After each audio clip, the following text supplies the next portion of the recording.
পুলিশি অ্যাকশনে ১৫ স্বতন্ত্র ইবতেদায়ী মাদ্রাসাকে জাতীয়করণের দাবিতে শিক্ষকদের সচিবালয় ঘেরাও কর্মসূচি।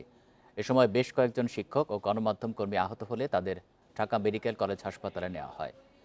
বান্ডেল থাকলে প্রতি সেনমানিতে টাকা বাঁচবে। বিকাশ সেনমানি বান্ডেল কিনে জিতুন প্রতি লেনদেনে। দুপুর ২:৩০টার দিকে প্রেসক্লাব ও সচিবালয়ের মধ্যবর্তী সড়কে এই ঘটনা ঘটে। আন্দোলনকারী শিক্ষকদের অভিযোগ, শিক্ষা প্রতিষ্ঠানগুলোকে জাতীয়করণের জন্য কয়েক মাস আগে সরকার প্রতিশ্রুতি দিলেও কোনো অগ্রগতি নেই। বাধ্য হয়ে দেশে প্রায় সব স্বতন্ত্র ইবতেদায়ী মাদ্রাসার শিক্ষকরা গত ১৭ দিন ধরে প্রেসক্লাবের সামনে অবস্থান কর্মসূচি করছে। দুপুরে সেখান থেকে মিছিল নিয়ে সচিবালয়ের দিকে যাওয়ার সময় বাধা দেয় পুলিশ। এ সময় কাঁদানে গ্যাস, লাঠিচার্জ ও জলকামান ব্যবহারে অনেক শিক্ষক আহত হন।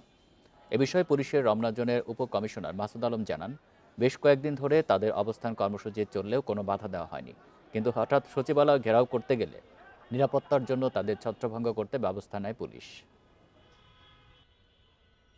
পুলিশ বাহিনী আমাদের এই মানুষ গড়ার কারিগর শিক্ষকদের উপরে অতর্কিতভাবে হামলা চালাইছে, সাউন্ড গ্রেনেড মারাইছে। আমরা যাদেরকে পড়াইছি তারা বুয়েটের ছাত্র, আমরা যাদেরকে পড়াইছি তারা ভার্সিটির ছাত্র, তারা কিভাবে ওখানে বসে দেখে আমাদের করুণ হাল। দেশের সচিবালয়ে কিন্তু ওনারা বারবার যাচ্ছেন, মাননীয় প্রধান উপদেষ্টার কার্যালয়ে গেছেন। তো ওনাদের যে বিষয়গুলো এটা মোটামুটি 95% বা 6% হয়ে গেছে। 1090টা ইবতেদায়ী মাদ্রাসা যেগুলো এমপিভুক্তকরণের বিষয়টা এটা মোটামুটি হয়ে গেছে, শুধু প্রজ্ঞাপনের অপেক্ষায়।